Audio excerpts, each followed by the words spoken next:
Welcome to story number 16 of the Blue Marble Defenders series, titled Rookie's Rotten Day. Subtitle, The Virus Lockdown Can Get You Down.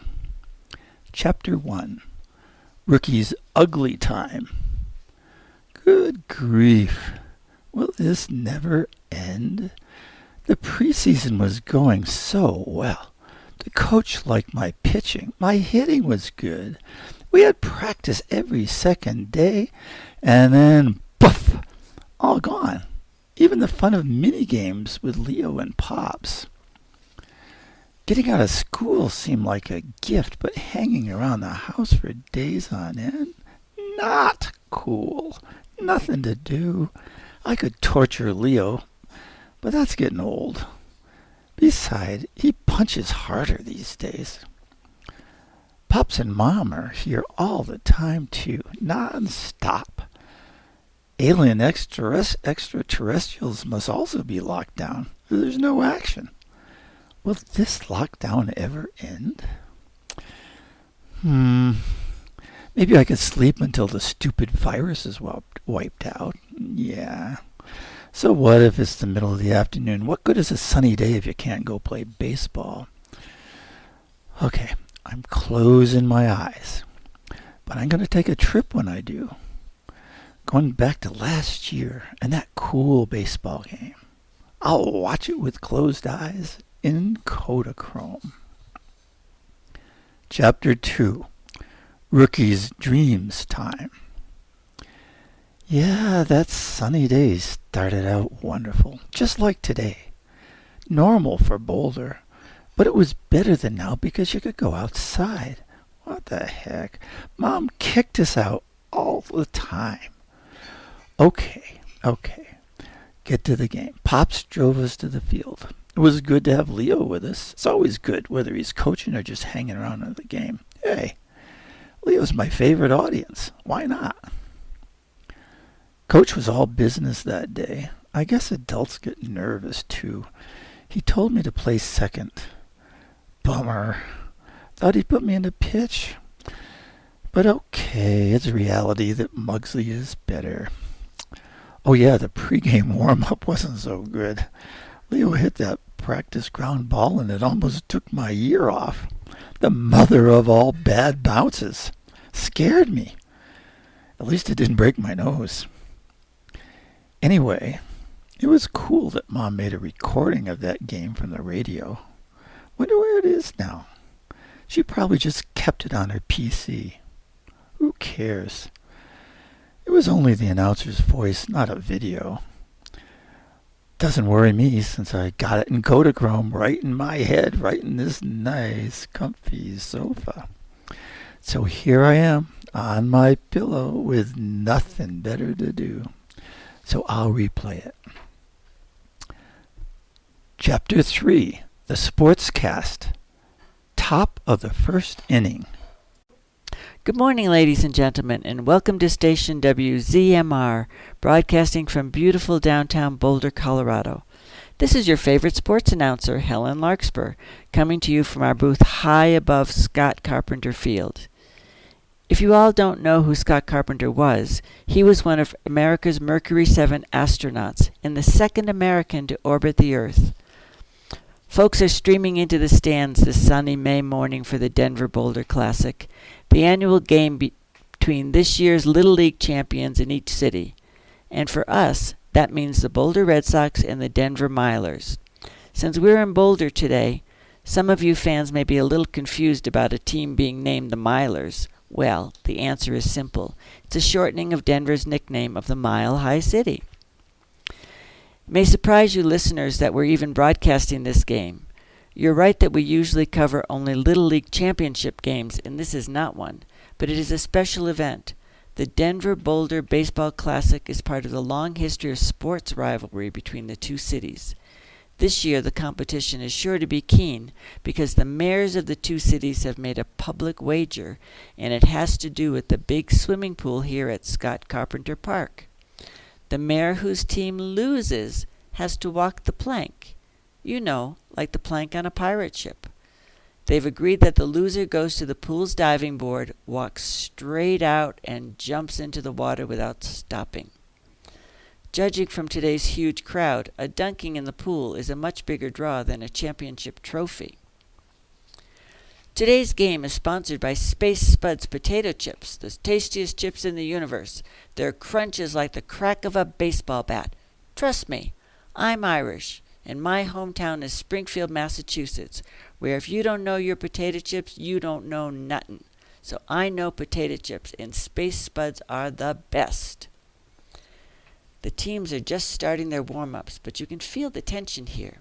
It's no surprise. What player would want to be responsible for the mayor of their town having to walk the plank? Yee-ow! You'd hear about it in school the rest of the year. The Red Sox are the home team, and they're taking the field. If you follow these teams during the regular season, you'll hear no surprises in their lineups. Muggsy is on the mound for the Sox. He's been a reliable winner for them this season, and it's no surprise that Coach Cutler is going with him for this important game. It looks like we're ready to go. The umpire is moving into his position behind the plate. And yes, she's signaling it's time to play ball. The fielders are now throwing in their practice balls. The pitcher, Muggsy, has just taken a tour of the mound and is standing at the ready behind the rubber. The first miler batter is digging in at the batter's box, and we're seconds away from starting. Muggsy starts his wind-up, and here comes the first pitch. It's ball one, way outside. Robert's in the Kentucky catcher's position, and he has been this season, and it's a good thing he's well practiced, because that ball could easily have gone past him. If Muggsy is just a little nervous, I wouldn't blame him. There's a lot riding on this game. He looks to the plate, starts his wind-up, and here's the pitch. It's ball two, just inside.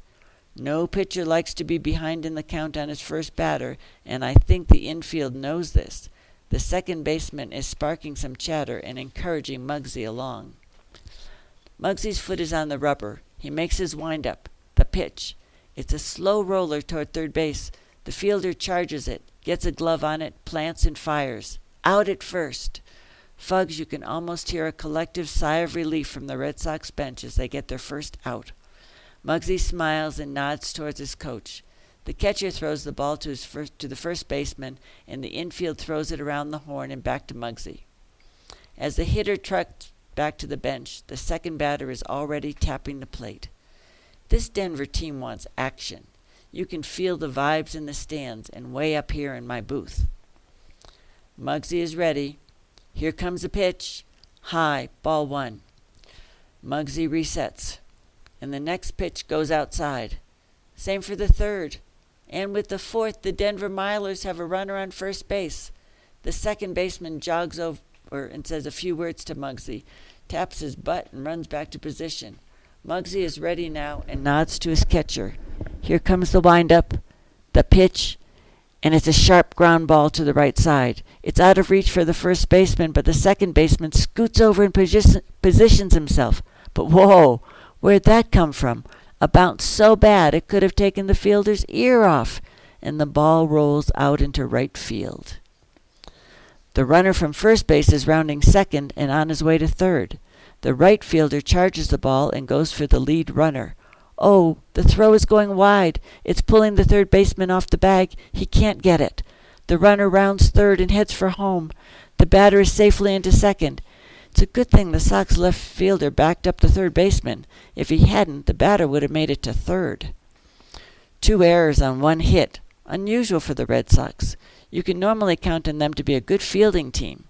Muggsy can't be a happy guy just now, but he goes to the rubber and starts his wind-up. Here comes the pitch, and it's a pop-up. The shortstop is under it, and the Red Sox breathe a sigh of release. We're in the top of the first inning, folks, with a runner on second and 2 outs. Muggsy takes his wind-up, and here comes the pitch. Pow! A shot. A line drive straight at Muggsy's belly. He gets his gloves on it, but it drops out. He takes a step, picks it up, throws to first. The batter is out, and the Milers are out on top of the first with 1 run in, thanks to 2 Red Sox errors. Chapter 4, Rookie Remembers. That error was not my happiest moment. I felt like a total skunk. So stupid. It was the exact same bounce as that practice ball Leo hit to me. Same year. Sure, people said. Not to worry, rookie, just a bad bounce. But I knew the ball could bounce like that. Heck, it had happened less than a half hour earlier. I could have reacted better then, and I sure could have reacted better in the game. I remember telling myself I'd wallowed in that error long enough. I told myself to shake it off and free my mind. You need a free mind, especially when you're the first batter. I tried clenching my fists as hard as I could. When nobody was looking, I clenched both at the same time. I took a deep breath, and when that didn't work, I tried making fists and digging my fingernails into my palms, figuring the pain would do the job. Well, it did help. At least I told myself I was calm and focused. But I guess when you're telling yourself that, it means you're anything but calm and focused. So it goes. Anyhow, when I headed for the batter's box, the coach said, "Start us off, slugger." And the guys shouted some good words. Nobody said, "Make up for your mistake, butthead." But I knew that's what they were thinking. I was glad Pops wasn't coaching and Mom wasn't at the game at all. Chapter 5, The Sportscast. Bottom of the first and top of the second inning. It's the bottom of the first, folks, and we'll be getting our first look at the Denver Milers pitcher, Andrew. The Boulder team coming to bat has shown some strong hitting all year, and I, for one, am anxious to see how they do against their compatriots from Denver. The Red Sox leadoff batter is Rookie, their second baseman. This young fellow is known for having a good eye and for his high on-base percentage. His opponents in Boulder give him a lot of respect. Let's see if he starts the Sox off with a bang. Oh, and speaking of bangs, did you hear that rumble of thunder? It's in the distance for now, and everyone here is hoping the storm will bypass us and head south to the Denver area. Okay, the batter is digging his cleats in, and the pitcher staring intently with his foot on the rubber. The umpire crouches down behind the plate, giving him the signal to start. And here comes the pitch. It's a fastball right down the middle, and Rookie lets it go by. Most coaches tell their batters to get a feel for the pitcher before swinging, and that's just what Rookie did. But that pitch was a beauty, and he just might be hoping the same one comes again soon. Andrew's rubbing the ball now, tosses it into his glove, puts his foot on the rubber. The wind-up, the pitch, and it's swinging strike 2. That ball was inside, and I'm guessing Rookie knew it was, but he was hungry and wanted to pull it down the left field line. Well, wishing and hoping, there's a lot of that in baseball. So the count is now 0-2 on the Sox first batter.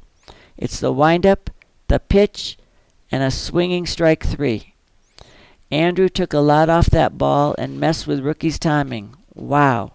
Andrew sure did look like he was in command, and as the ball makes its way around the infield and Rookie drags his bat back to the bench, the visiting Denver fans are showing their pleasure with claps and hoots. The pitcher is working fast. Here comes the pitch to the second batter. He takes a big cut, sending it high to shallow left field. The left fielder's under it and has it for the out. So, it's 2 down for the Sox, and here comes the next batter. A big swing, but he chops the ball into the ground for a high bounder to the shortstop. She grabs it, throws, the runner is out by 2 steps, and will move on to the second inning. Folks, I hope you don't mind the crunching sounds coming through your radio, but I love to eat a handful of tasty Space Spuds potato chips between innings. Before the game today, I made myself a batch of French onion dip and brought it up here to my booth along with my supply of chips. What a yummy combination. You should try it sometime. Okay, the teams are ready. Denver's batter is in the batter's box. Muggsy winds up. Here comes the pitch. It's a lazy fly ball to shallow center. The fielder is under it, takes it for the out, and tosses it to the second baseman. The next batter has been walking very slowly to the plate, and now he's taking his time kicking dirt around the batter's box. Muggsy is glaring at him. It's as though he's saying, I'm in a hurry here and you're not. But all's ready now. The windup, the pitch, and it's a line drive to left field. The fielder charges, picks it up cleanly, watches the runner round first, and throws it to the second baseman. Here we are at the top of the second, with one on and one out, and the next batter hustling to the plate. Muggsy starts his windup. Here comes the pitch. It's a hard-hit ground ball to the right side. The first baseman can't reach it, but the second baseman makes a dive and knocks it down. He's up. He fires to second to get the lead runner. Oh, but the throw goes wide. The shortstop can't reach it, and the ball bounds into left field. The runner's still moving. He's gutsy. Heading for third. Here comes the throw from the left fielder. Safe. The Denver fans are stomping on the bleachers, and the Boulder fans are looking dejected. It's not the kind of play they're accustomed to. Here we are at the top of the second inning. One out, runners on first and third. Muggsy's ready. Here comes the pitch. It's a high fly ball deep into center field. This could be out of here. Yes, it could be out of here. Oh, but not quite. The center fielder outran it and made the catch. But there's no chance he can hold the runner at third, and he makes it in easily for the score. The runner at first went halfway and then returned when the ball was caught. Now it's one on, two outs, and Denver's shortstop is at the plate. She's been playing well in the field and strides to the plate with confidence. Here comes the first pitch. Bang! She hit it on the nose, and it jumped off the bat like a rocket. But folks, it rocketed right into the mitt of the Red Sox third baseman. So we'll be starting the bottom of the second inning with the score. 2 runs for Denver and none for Boulder. Chapter 6, Rookie Remembers. I could have done better, lots better, on both counts. Striking out isn't the worst thing in the world. I've done it many times, and anybody who plays baseball has too. But sheesh, I know how to throw aside little nonsense problems and concentrate on what's important in a situation. I imagine all those human beings I descended from. I bet they were all able to do it and do it well. Otherwise, my DNA would be long gone into some saber-toothed tiger's gut or something. Thinking is good and dang. My strength comes from concentrating, but I can let myself fall into the trap of thinking too much. I watched the first pitch go by on purpose. Well, maybe not 100% on purpose. My head was somewhere else and I wasn't myself. Then I tried to make up for it, and then I was fooled by a change-up. And the throwing error, harder to figure, but probably the same cause. Throwing my head with my head instead of throwing with my arm. Pop says you practice for 2 reasons. First, to build skill, and second, so your body knows what to do and keeps your head out of it.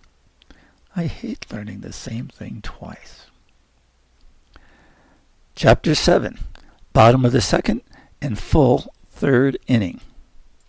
Well, 3 up and 3 down in the bottom of the second inning was a disappointment for the Red Sox.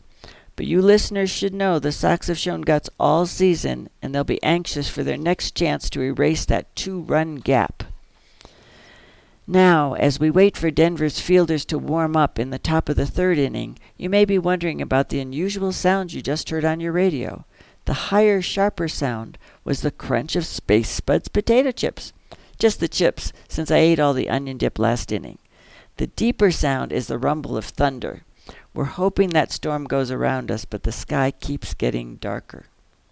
In case you fans are not aware, a standard Little League game is 6 innings, and if it's called due to rain, the game is official only if 4 innings are completed.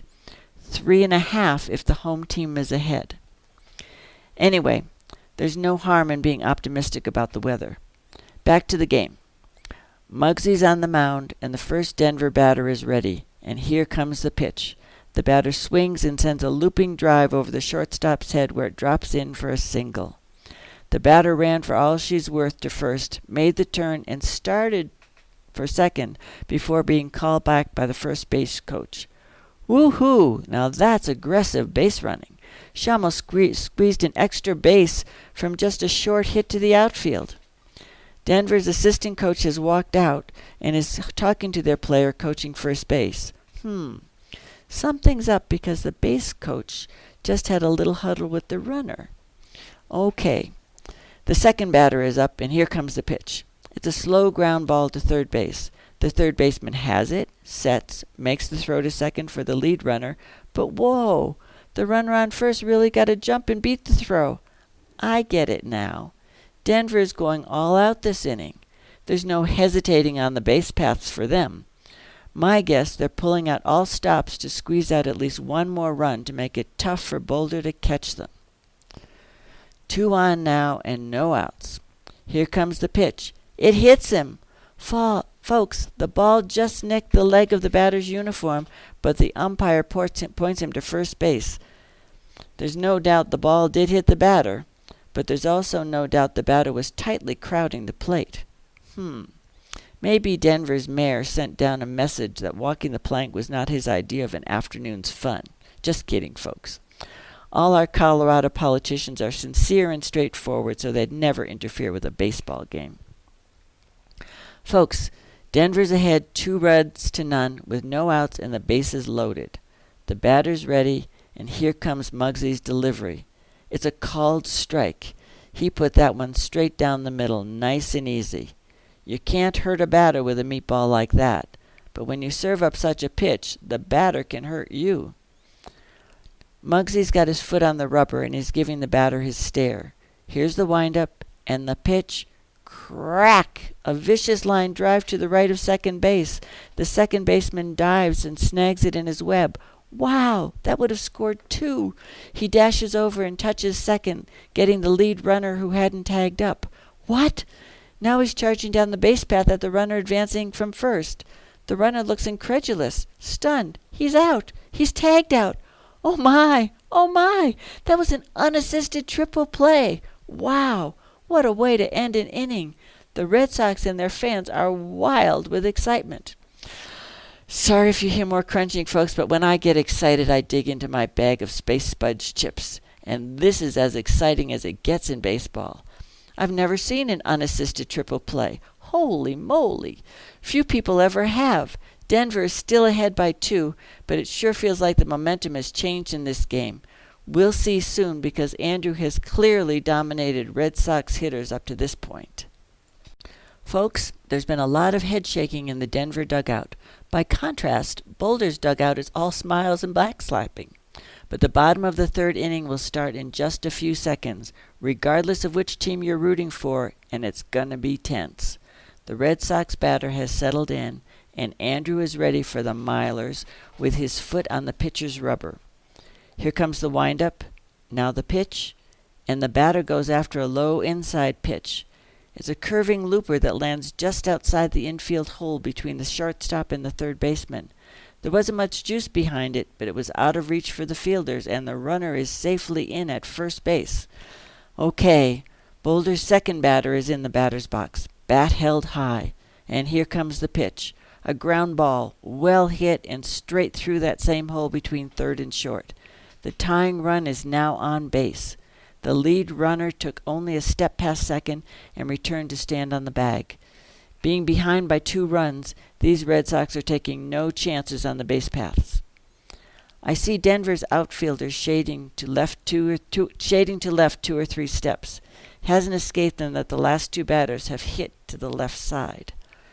The 9th Sox batter is now at the plate. Here's the first pitch. It's outside for ball 1.